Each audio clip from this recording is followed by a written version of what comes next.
Hi అండి, welcome back to our channel. So ఈరోజు అయితే మామిడికాయతో మంచి స్పెషల్ ఐటెం అయితే మీ ముందుకు తీసుకొచ్చేసాను. సో ఎలా ఉంటుందో చూసి కామెంట్లో అయితే చెప్పడం మాత్రం మర్చిపోవద్దండి. సో ముందుగా అయితే ఇలా ఒక మామిడికాయ తీసుకొని అయితే దాన్ని ఇలా సన్నగా అయితే తురుముకోవాలి.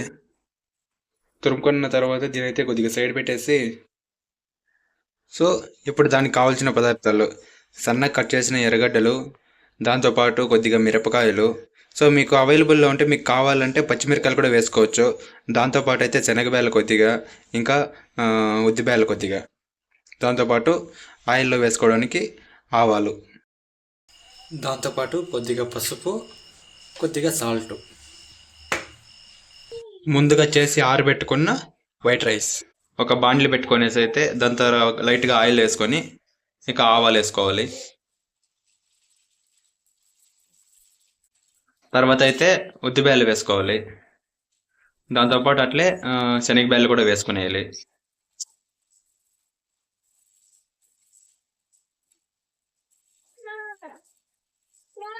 అవి వేసుకున్న తర్వాత అదైతే కొద్దిగా గోల్డ్ కలర్లో వచ్చేంత వరకు అయితే కొద్దిగా బాయిల్ చేయాలి.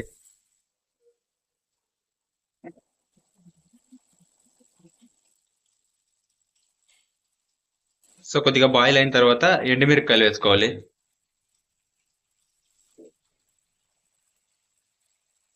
దాన్ని కూడా కొద్దిసేపు ఇలా ఆయిల్లో బాయిల్ అవ్వనివ్వాలి.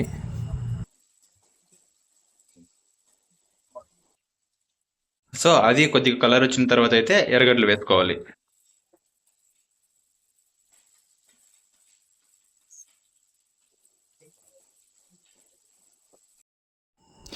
దీన్ని కూడా కొద్దిసేపు అలాగే బాగా మిక్స్ చేసుకోవాలి, కొద్దిగా గోల్డ్ కలర్ వచ్చేంత వరకు.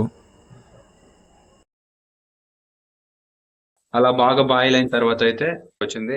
అలా వచ్చిన తర్వాత ఇక కొద్దిగా సాల్ట్ వేసుకోవాలి. ఇప్పుడు సరిపడా. సో అందులో అట్లాగే ఒక చిటికెడు పసుపు అయితే వేసుకోవాలి.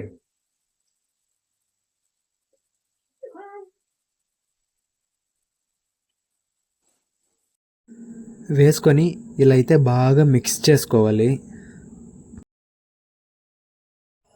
మిక్స్ చేసిన తర్వాత దీన్ని కొద్దిసేపు అలా వదిలేయాలి.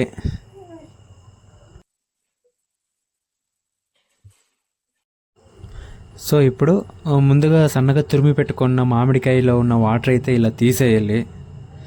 అలా తీసేస్తేనే టేస్ట్ అయితే బాగా వస్తుంది, అలా లేదంటే టేస్ట్ అయితే మంచిగా రాదు.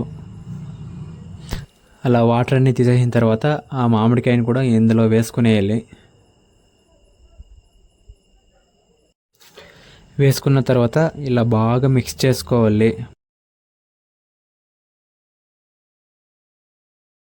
మనం వేసుకున్న అన్ని ఆనియన్స్, మిరపకాయలు, దాల్స్ అన్నీ కూడాను ఈ మామిడికాయతో బాగా కలిసిపోయేలాగా మిక్స్ చేసేయాలి, బాగా కలిపేయాలి. అలా మిక్స్ అయిన తర్వాత కొద్దిసేపు అయితే దాని మీద ఒక ప్లేట్ వేసి లో ఫ్లేమ్లో గ్యాస్ పెట్టేసి కొద్దిసేపు అలాగే వదిలేయాలి.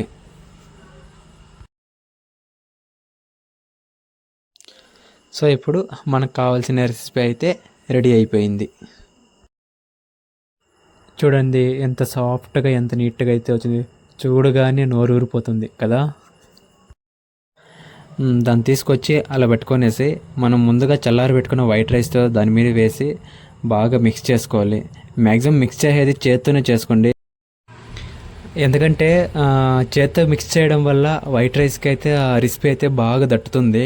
సో అప్పుడే టేస్ట్ అయితే బాగా వస్తుంది. మనం స్పూన్తో కానీ అలా చేసినామంటే మంచిగా దట్టదు, మంచి టేస్ట్ అయితే రాదు.